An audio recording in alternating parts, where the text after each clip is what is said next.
Saya ingin ke Anda dulu, Bung Michael. Bung Michael, Anda sebutkan tadi, Anda ditelepon orang besar, maksudnya apa tuh? Ya, gini Bang Aiman. Kalau menurut saya, orang terbesar yang ada di balik kasus ijazah ini adalah Bang Egy Sujana. Maksudnya? Karena Bang Egy Sujana lah yang pertama kali menginisiasi, melaporkan ke Bareskrim mengenai ijazah palsu Joko Widodo. Tidak ada orang yang berani, tapi dia berani. Itu kita harus kasih jempol. Melaporkan waktu itu? Melaporkan di Desember 2024. Oke.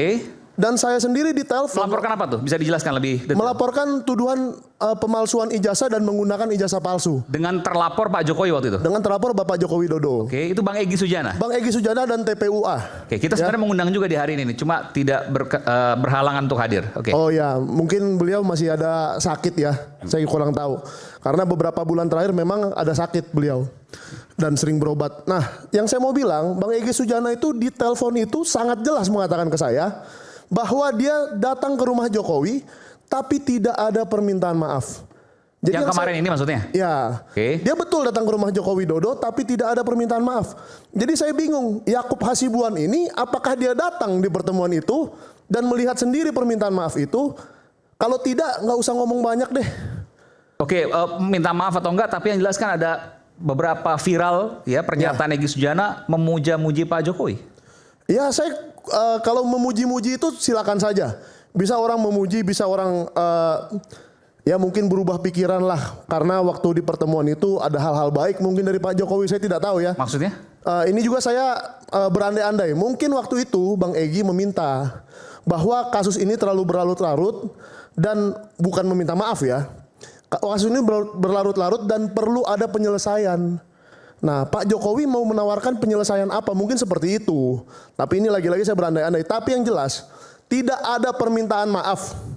Nah, saya harap Yakub Hasibuan dan kawan-kawan di sini tidak ada yang mengarang hal-hal yang di luar dari itu. Karena orangnya sendiri mengatakan ke saya. Apa pentingnya Anda menekankan bahwa ada atau tidak permintaan maaf? Yang Anda katakan tidak ada permintaan maaf. Kenapa itu menjadi penting? Oh, itu jelas dong. Karena sudah ada yang viral di luar sana bahwa ingin restoratif justice, meminta maaf, itu kan sepertinya meminta untuk kasus ini dihentikan dengan mengaku oke deh kita yang salah seperti itu. Padahal tidak ada, gitu loh. Artinya tetap Bang Egy mengatakan bahwa ijazah ini tetap tidak benar, gitu loh. Saya ingin tanya ke Bung Andi, kejadian sesungguhnya seperti apa sih? Jadi begini, Bung Egy ke sana sama ada bertiga ya? Ini ada rangkaian. Oke, silakan. 17 Desember 2025. Ya. Waktu itu kawan kami ya dari Rejo, relawan Jokowi, Mas Bang Darmizal dengan Mas Rahmat datang ke rumahnya Pak Egy Sujana karena ini berteman baik. Disitulah berperbincangan dan Bang Egy menulis sebuah buku. 17 Desember 2025. Buku itu dia katakan CBM, cerdas, terus berani dan militan, ya.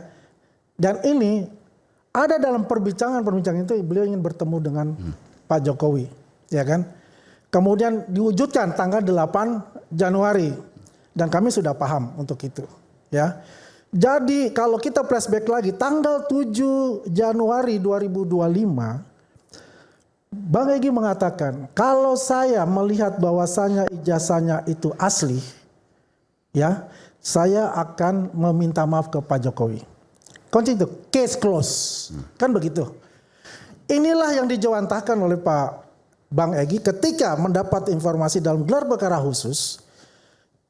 Ibu Elida sebagai pengacara beliau mengatakan saya sudah melihat dan itu ijazahnya ada watermark yang diributkan, ada emboss yang diributkan. Ada juga lintasan merah itu asli. Itu waktu saat gelar perkara khusus. Gelar perkara khusus. Bu Elida Neti itu adalah pengacara dari Egy Sujana dan Damai Hairulubis. Ya, jadi beliau menginfokan kepada Bang Egy, begini Bang, ternyata ada untuk ijazah itu. Pemikiran dari Bang Egy itu tidak dijazah.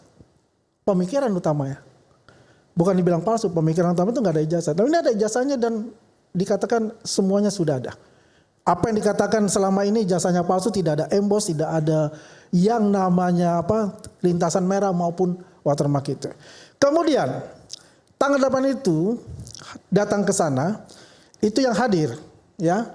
Yang hadir Bang Egy Sujana, Bang Damai Lubis, kemudian Ibu Elida. Ya, kemudian dari kita ada Rejo, dari teman-teman Rejo, ya ada Bang Darmizal ya. Kemudian ada Mas Rahmat di sana. Rejo itu relawan Jokowi. Relawan Jokowi. Jadi kita ini di dalam relawan Jokowi lebih dari 100 itu kita. Darmizal itu ex Demokrat itu. Darmizal ex Demokrat. Ya, yang kemudian ikut mengkudeta Demokrat. Jadi dua orang ini ya, Darmizal sama si Rahmat ini, itu adalah yang ikut menggugat Partai Demokrat tapi gagal. Jadi saya Ya, lanjutkan. jadi ini ya, orang saya jelek lanjutkan. ini dua orang ini. Oke, nanti Saya lanjutkan itu masalah itu Nanti kita bicara. Saya lanjutkan. Oke, Dalam oke. pembicaraan itu. Karena saya familiar dengan nama Darmizal. Ya, Ya. apa yang dikatakan bahwa saya tidak maaf ya. Jadi waktu itu Bang Egy itu memimpin doa 12 menit, udah dihitung itu. Dari pertemuan 55 menit. Dan doanya itu sangat ini sekali menggugah gitu. Karena dia sebutkan Pak Jokowi adalah ayahanda. Lindungilah ayahanda. Selalu katakan itu adalah ayahanda kami. Begitu.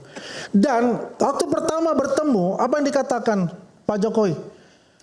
Bang Egy, alhamdulillah kita ketemu. Bang Egy masih ingat nggak waktu membuka LBH Bang Egy dengan Bang Todong Mulya Lubis tahun 2005 di Solo. Saya yang membuka. Apa Bang Egy bilang? Masya Allah, Bapak masih ingat itu. Artinya perhatian beliau itu sangat luar biasa terhadap yang kecil-kecil pun. Dia itu menghormati kepada tamunya untuk itu. Singkat cerita, kalau dikatakan tidak ada minta maaf, buat apa datang jauh-jauh kalau tidak meminta maaf itu? Apakah perlu dikatakan saya harus minta maaf? Pelukan udah menggambarkan itu. Sangat erat. Pak Jokowi tidak pernah bicara bersalaman begini, tidak pernah. Dia bersama. Mencium tangan. Semua orang. Ketika temu Bang Egy, dia gini, rangkul, peluk. Ya, kalau mereka nggak hadir, ini kan cerita yang kita terima langsung dari pelakunya langsung. Bang Egy.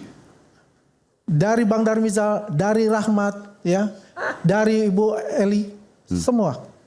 Ya, ini pelaku. Jadi cerita yang selama ini gembar-gemborkan bahwasanya tidak permintaan maaf, ada lagi fitnah lagi katanya terima uang ratusan miliar dan sebagainya. Itu adalah fitnah belaka. Karena yang dilakukan itu adalah semata-mata karena kemanusiaan. Tidak ada uang selama ini yang tudingan. Tidak ada. Rp1 pun. Rp1 pun tidak ada untuk itu.